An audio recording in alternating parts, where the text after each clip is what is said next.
para a escolinha, essas criancinhas. Amém.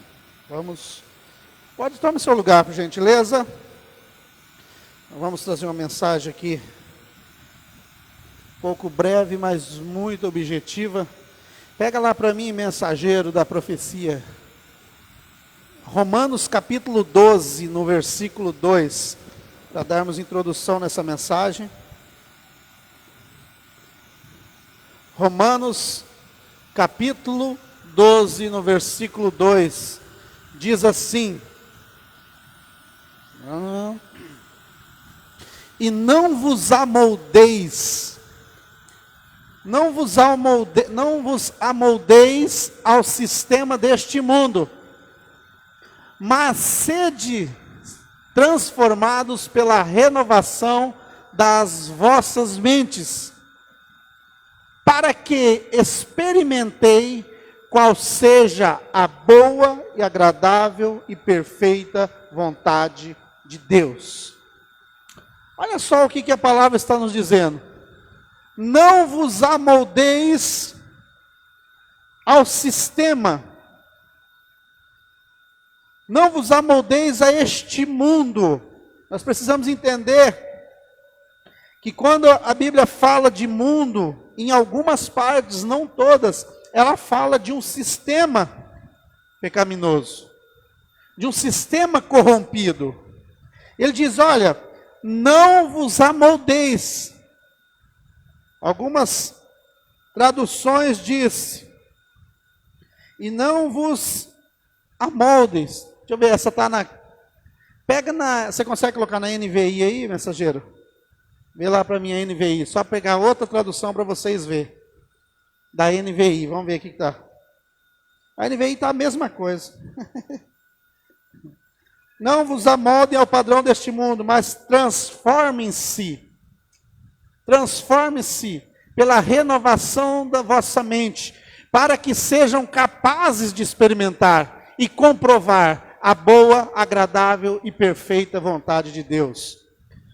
O apóstolo Paulo ele está orientando o seguinte: às vezes nós falamos que queremos cumprir a vontade de Deus, queremos andar na vontade de Deus,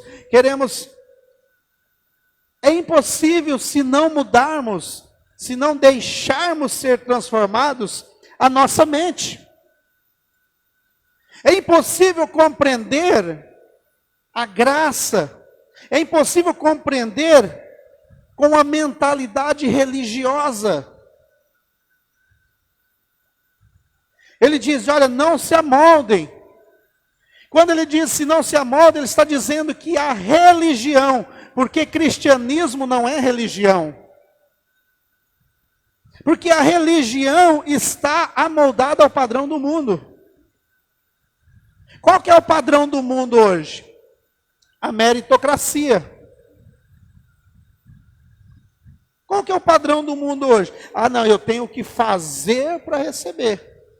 E muitas religiões, ela diz que você tem que fazer, que você tem que ter um bom comportamento, que você tem que fazer isso. Ela coloca um Deus o seguinte, ela apresenta a religião. Por isso que eu volto a repetir, cristianismo não é religião. Ser cristão não é religião. A religião, ela te apresenta um Deus o seguinte, ora, se você fizer coisas boas, Deus te abençoa. Se você fizer coisas más, Deus te amaldiçoa. A religião apresenta um Deus bipolar. Uma hora ele é bonzinho, para te abençoar. A outra hora ele está nervoso, acho que lá os anjos devem fazendo bagunça, ele ficou nervoso, aí ele quer te amaldiçoar. Isso é um padrão do mundo.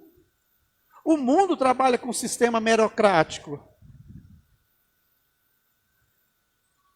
O cristianismo diz o seguinte, o evangelho, que é a boa notícia, diz, porque Jesus é o centro de tudo, então tudo está nele, e se nós recebemos ele, nós nos tornamos por direito filhos de Deus. Mas não tem nada a ver com aquilo que eu faço, tem a ver com aquilo que Jesus fez. Deu para entender por que ele é o centro de tudo? Nós somos resultados. e por estar em Cristo Jesus. E o apóstolo Paulo vem dizendo, olha, não se amoldeis, não cai nesse costume religioso, que você tem que fazer algo para receber. A Bíblia diz que já em Cristo nós recebemos. Você já é abençoado por causa de Cristo Jesus. Ah, mas se você não fizer isso, você está debaixo de maldição. Não estamos em maldição, por quê? Porque nós estamos à sombra da cruz. Nós estamos vivendo pelo resultado de Jesus na cruz. Mas nós temos que ter a consciência que mesmo nós recebendo tudo do Senhor, e por estarmos em Cristo, por recebermos o perdão, por recebermos o amor de Deus através de Cristo Jesus, precisamos entender que o centro de tudo é Jesus. Os hinos precisam ser cristocêntricos. Tem um monte de hino por aí, se você for ver, tem um monte de hino por aí. Qual que é o hino que eu devo ouvir? Qual que é o hino? Aquele que coloca Jesus no centro. Tudo é para Ele, tudo vem dEle. Glórias a Ele. Pastor, mas nós não temos valor nenhum? Temos um valor sim, muito alto, mas não por causa de nós, por causa de Cristo. Você percebe que tudo resultado é a cruz. Tudo resultado foi o que Cristo fez. Então nós precisamos mudar a nossa mente, para que possamos experimentar a boa, perfeita e agradável vontade de Deus. A nossa mente precisa ser mudada. A nossa mente precisa ser transformada. Quando Jesus disse, arrependei-vos, arrependimento é uma mudança de mente, é uma mudança na maneira de pensar, é uma mudança na maneira de agir. Por estar em Cristo Jesus, então quer dizer que eu não preciso andar direito? Não tem nada a ver com isso.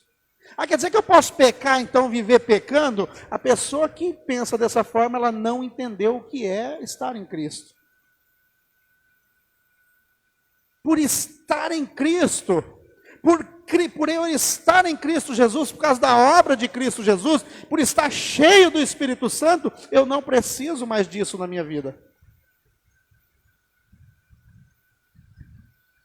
Nós trocamos, lembra como eu disse aquele dia? Nós trocamos o não posso por posso não. Na lei não pode, não pode, não pode. Hoje, posso não. Você pode pecar? Pode. Mas eu não vou fazer. Você pode adulterar? Pode, mas eu não vou fazer. Por quê? Porque algo substituiu esse sentimento dentro de mim.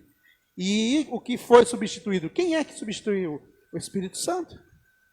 Então como que eu posso dizer que por estar na graça, vamos dizer, eu posso fazer o que eu quiser? Não. Ao contrário. Na graça, que é Cristo, hoje eu posso dizer não. Porque a Bíblia diz que o pecado não tem domínio sobre nós. Por causa de nós? Porque eu sou uma boa pessoa? Não, não, não. Por causa de Cristo Jesus. Tudo é Cristo. Então nós precisamos ter uma mente mudada. Nós entendemos que por receber Cristo Jesus, nós somos perdoados. Por receber Cristo Jesus, nós temos a vida eterna. Então, o apóstolo Paulo está dizendo, olha, você precisa mudar a maneira de pensar. Nós precisamos mudar a mente religiosa, tirar a religião da nossa mente. Porque a religião ainda, ela insiste em dizer, olha, você tem que fazer para ser abençoado. Se você não for no monte, você não é abençoado. Nada contra monte, vai quem quer. Mas aquilo que eu faço de bom ou de ruim, não vai mudar o que Cristo fez. Eu posso ir para o monte? Pode. Mas qual é o princípio disso? Tem que ser gratidão. Vocês percebem que muda? Ah, eu quero ir para o monte orar 15 dias, não tem problema. Para quê? Qual é o princípio? Qual a motivação do meu coração para viver no monte 15 dias orando? Gratidão. Gratidão.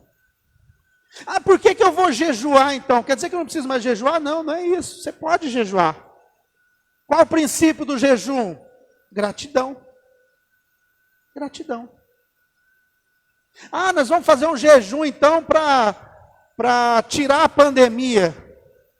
Não. Queridos, entenda o seguinte. Jesus morreu no nosso lugar. Ele pagou o preço. E a Bíblia diz que não foi com ouro nem prata, que são coisas corruptíveis, que nós fomos comprados, mas pelo sangue de Jesus. Então entenda o seguinte: o que nós fizermos vai mudar o que Jesus fez? Sim ou não? Então nós somos eternos devedores. Sim ou não? Nós somos eternos devedores, porque as nossas obras não vai mudar a obra de Cristo. Você concorda que o que você fizer não vai pagar o que Cristo fez? Você concorda com isso? Sim. O que nós fizermos, querido, de bom ou de mal, não vai pagar o que Jesus fez no nosso lugar. Não vai pagar. Então nós somos eternos devedores. Nós nunca vamos conseguir pagar o que Jesus fez por nós.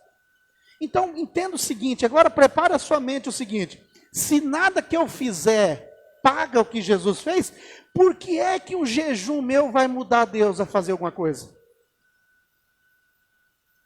Não, eu vou jejuar 2 dias, que daí Deus é obrigado a me abençoar. Eu vou jejuar 15 dias, porque daí Deus é obrigado a fazer. Isso é mentira. Nós não somos eternos devedores? Deixa eu explicar melhor para vocês.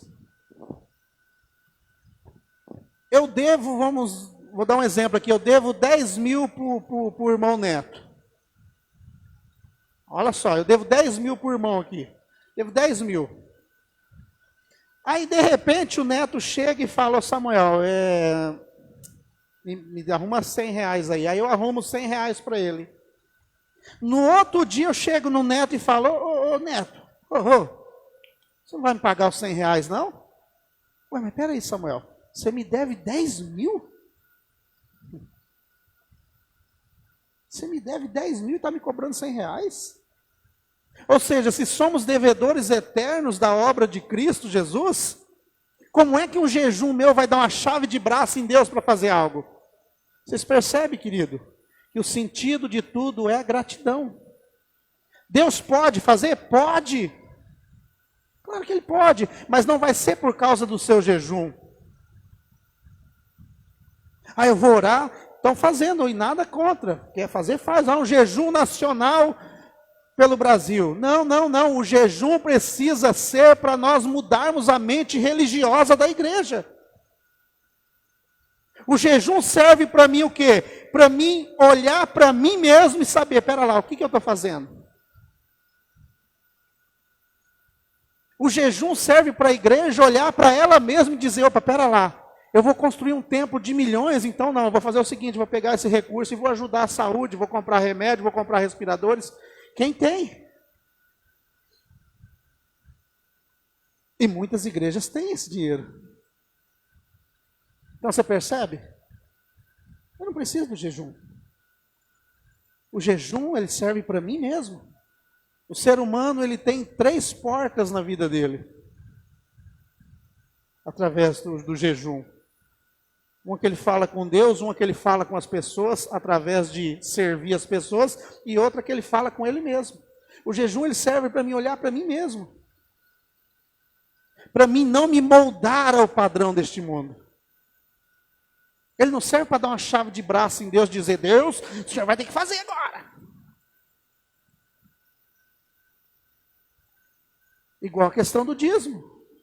Deus, o senhor tem que fazer, porque eu dei 10% lá na igreja, hein? Opa, eu levei minha oferta lá na igreja, hein? Deus, Deus, não esquece disso não, hein, Deus? Pera lá. Deus te deu um emprego que você ganha bem, Ele te deu todo o recurso, Ele te deu 100%, e aí você traz algo e acha que Ele deve para você. Você percebe o que a religião faz com as pessoas? Então, enquanto nós estivermos presos nesse sistema de mentalidade, nós nunca vamos crescer. Por isso que eu sempre digo aqui, nós começamos aqui, Jesus é o centro de tudo. Toda a honra, toda a glória é dada a Ele. E o nosso coração, em primeiro lugar, ele precisa ser grato. Uma pessoa me disse, mas o apóstolo Paulo fez um voto. Ele fez um voto e rapou a cabeça. Então eu estou com um voto faz tempo aqui. Se for assim, eu estou com um voto. Esse voto é eterno, então, porque não nasce mais cabelo. O apóstolo Paulo rapou a cabeça por causa de um voto? Sim, está lá em Atos. Só que é o seguinte, se você pega o texto, pega todo o texto para você ver. Ele fez isso, um voto de gratidão. Você é obrigado a fazer? Não. Ele fez, mas por gratidão pelo livramento que ele teve.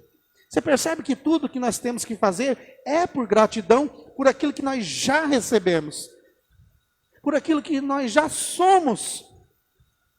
Então nós precisamos entender isso, precisa ser uma verdade na nossa mente. Nada do que fizermos vai mudar o que Jesus fez. Então, qual é a minha resposta ao que Jesus fez? Como que eu me comporto, então, ao que Jesus fez? É crer. Obediência na nova aliança é crer. Se eu falo algo para você, um exemplo, eu conto uma história aqui para o irmão. E o irmão não acredita. Eu não acredito nisso que Samuel falou. Você está chamando eu do quê? De mentiroso. É assim quando não cremos nas promessas de Deus. A Bíblia diz que nós estamos fazendo ele mentiroso. Então a obediência é crer. Quando eu creio que Ele é o centro, quando eu creio que eu já estou nele, quando eu creio que eu sou templo do Espírito Santo, quando eu creio que eu sou cheio do Espírito Santo, isso é a fé. Fé na obra de Cristo. O justo viverá pela fé. Então, nós precisamos entender que não é por aquilo que eu faço. O problema, queridos, é que a religião, ela trata a pessoa o seguinte. Não só a religião, nós também. Né? Muitas vezes nós fazemos isso. Nós achamos que por criticar uma pessoa, ela vai mudar. Por criticar o nosso filho, ele vai mudar. Moleque sem vergonha, por que você fez isso? Para de fazer isso. Nós acreditamos que ser rude com as pessoas vão mudar. E a religião acredita por colocar disciplina, por colocar doutrina, por colocar isso, ela vai transformar o ser humano. E isso é uma das maiores mentiras. O que transforma o ser humano, o que transforma as pessoas não é pastor, não é líder nenhum. É a pessoa entender a posição que ela é em Cristo. Deus, Ele trabalha com a gente na posição. Se você pegar o texto, olha lá em Gênesis, quando Adão e Eva pecou, a Bíblia diz que Deus estava caminhando no jardim e Deus disse para Adão e Eva o quê? Aonde vocês estão? Deus não disse o que foi que vocês fizeram. Deus disse, aonde é que você está? Deus está falando de uma posição. Deus está falando de uma posição. Vou pegar água aí, mensageira. Isso. Tomando água cedo, né? Parece que tomou pinga. É sardinha. É sardinha mesmo. Pega lá Lucas 19:10, irmãos. Olha só. Então Deus disse para Adão o seguinte: Adão, aonde você está? Ele não disse: Adão, o que foi que você fez? Deus estava falando de uma posição. Olha aqui. Pois o filho do homem, quem é o filho do homem? Jesus. Pois o filho do homem veio buscar e salvar o que estava perdido. Olha só. A Bíblia não diz que o filho do homem veio buscar quem estava perdido. Não está falando da pessoa. Está falando de uma posição que nós temos.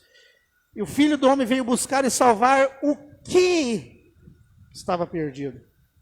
E o que é que estava perdido? Satanás disse para Jesus, na tentação no deserto. Ele disse: tudo isso eu vou te dar. Ele mostrou todos os reinos e disse: tudo isso eu vou te dar, porque isso me foi entregue. O que é que foi entregue para Satanás? A autoridade. A posição que o homem tinha. Então Jesus, o Filho do homem, veio buscar e salvar o que estava perdido. Está falando de uma posição. Então nós precisamos mudar a nossa mente e entender que a nossa posição não pode ser mudada por causa da nossa condição. Condição é o que eu estou vivendo hoje. Problema, de repente está com problema. É o vírus, é isso. Isso é uma condição. E essa condição, as tribulações, as tentações, não muda a minha posição em Cristo. Eu preciso crer. Então o Filho do homem veio buscar e salvar o que estava perdido. Jesus veio restaurar essa posição. Primeiro ele cumpriu o que era para o Pai. A morte da cruz primeiro não foi para salvar você, você é consequência daquilo. Primeiro foi cumprir um decreto de Deus, uma ordenança de Deus ali. Para que o véu pudesse ser rasgado, para que o homem pudesse ser reconciliado com Deus. Por isso que tudo é Cristo, gente. Por isso que o centro de tudo é Cristo.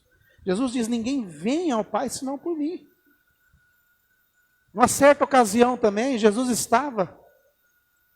ele se deparou com uma mulher que estava há 18 anos.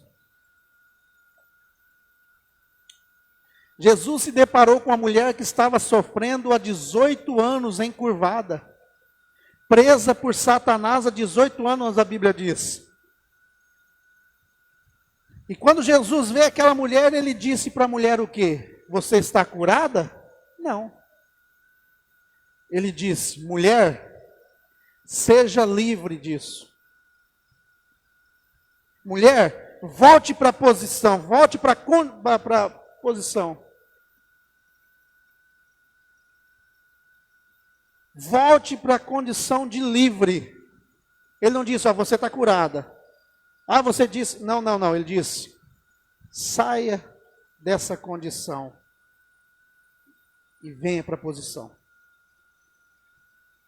E a Bíblia diz que aquela mulher se endireitou.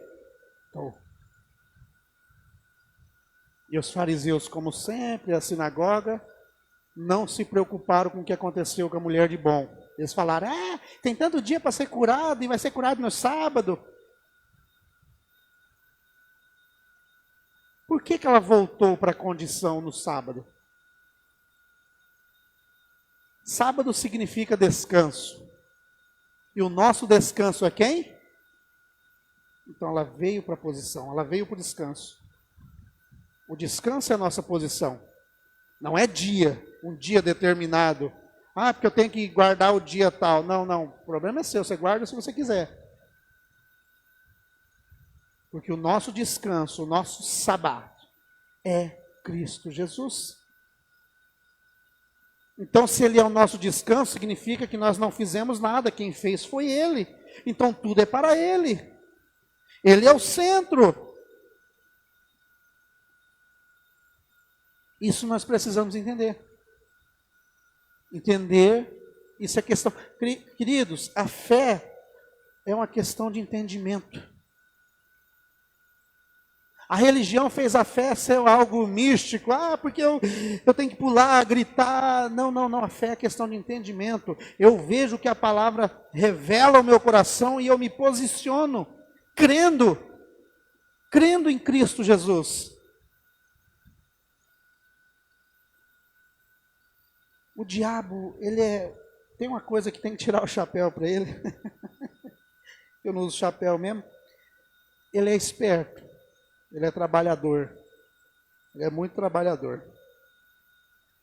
Mas deixa eu falar algo para você. A Bíblia diz que Jesus, quando foi batizado, houve uma voz do céu que disse: este é o meu filho amado. Preste atenção nisso. Este é meu filho amado. A região do Jordão, ali, aquela região do Mar Morto, do Jordão ali, segundo a geografia bíblica, a geografia geral, é uma das partes mais baixas do mundo.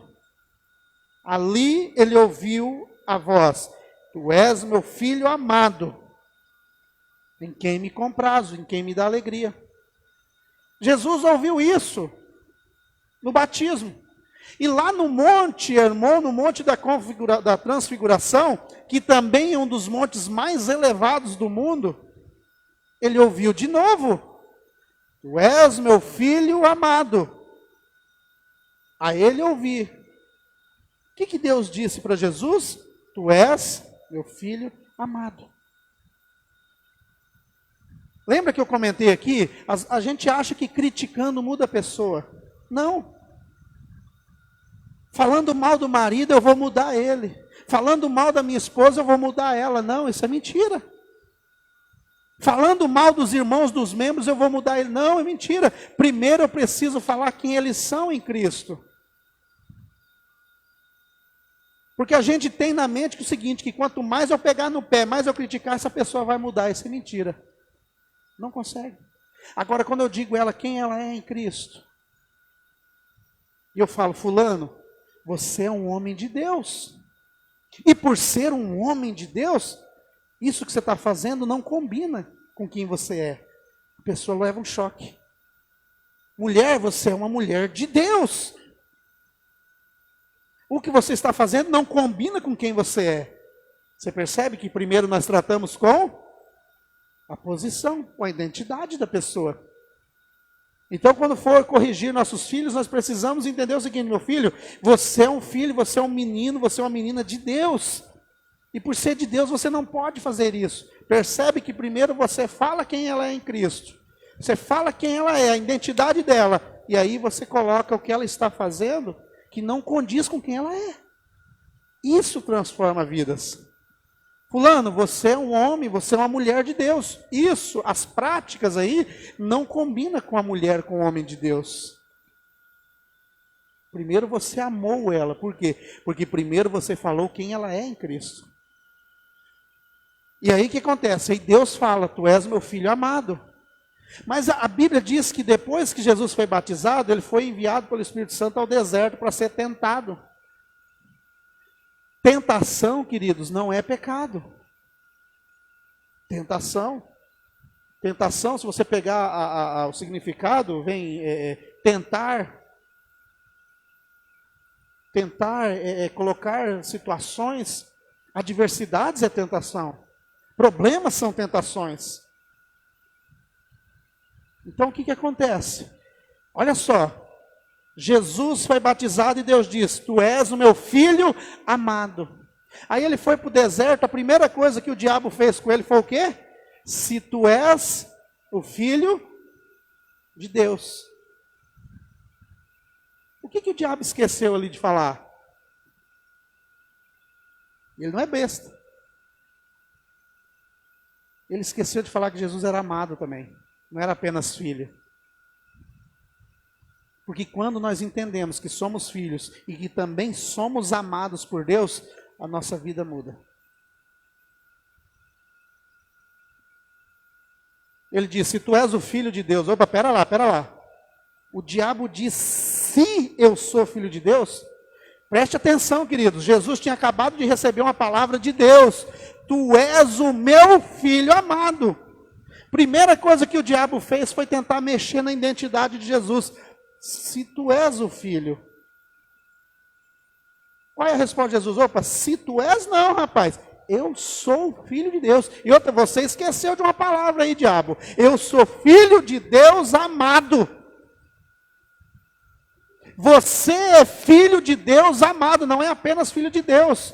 Ah, eu sou filho de Deus só porque Jesus fez aquilo, tá? Obrigado, Jesus, mas eu não vou falar com o pai, não vou me relacionar com o pai, não. Não. Você é filho e você é amado, ele ama você. Isso é um entendimento. Isso é uma questão de entendimento. Todas as vezes de manhã você tem que dizer, Senhor, obrigado. Uma, porque eu sou teu filho. Outra, porque eu sou amado pelo Senhor.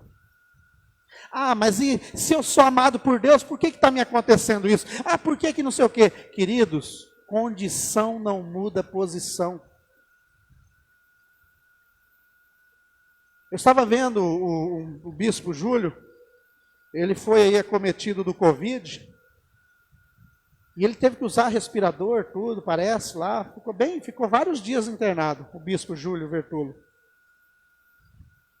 E no final, quando ele estava saindo do hospital, o enfermeiro conhecia ele e disse, pastor, eu não entendo algo. O senhor, um homem de fé, um homem de Deus, e começou a falar da posição dele, legal. O senhor é um homem de fé, eu conheço o senhor há tanto tempo.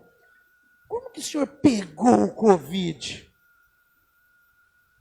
E ele disse, queridos, o problema não é passar pelo problema. A diferença é em como passar. A questão não é pegar o Covid, mas a diferença é em como eu vou passar.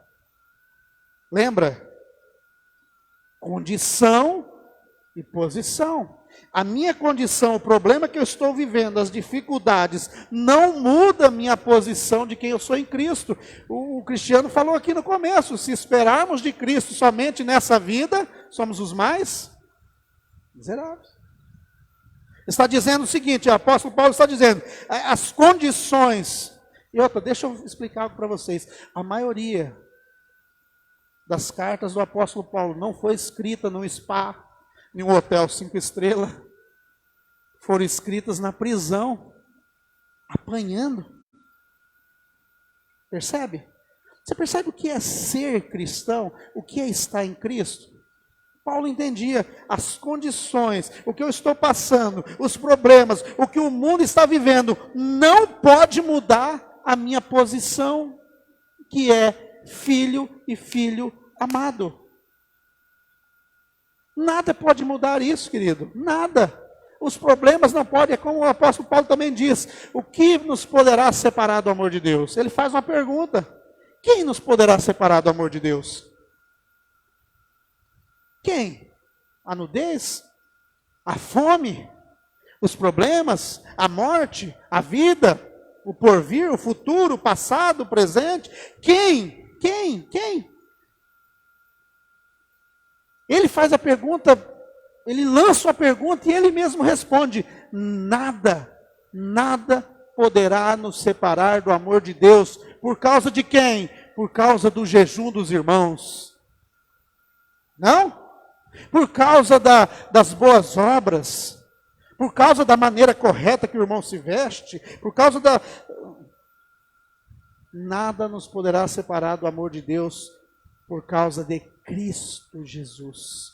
Lembre-se, o centro de todas as coisas é Cristo Jesus.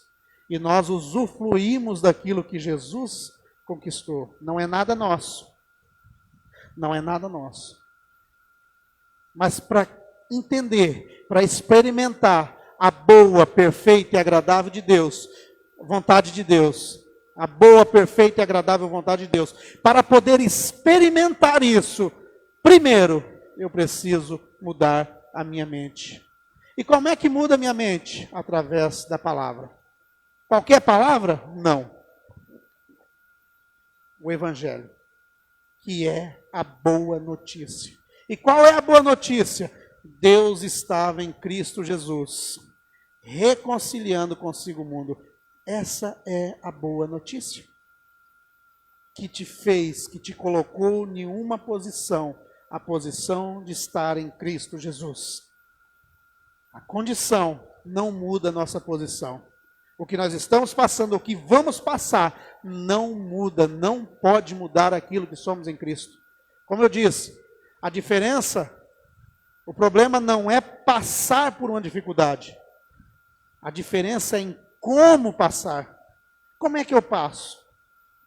Senhor, eu sou teu filho. Senhor, eu creio, eu sou amado. Obrigado pelo teu amor. Eu sou filho e sou amado. O diabo disse para Jesus, se tu és o filho de Deus. Não. Eu não sou apenas filho de Deus.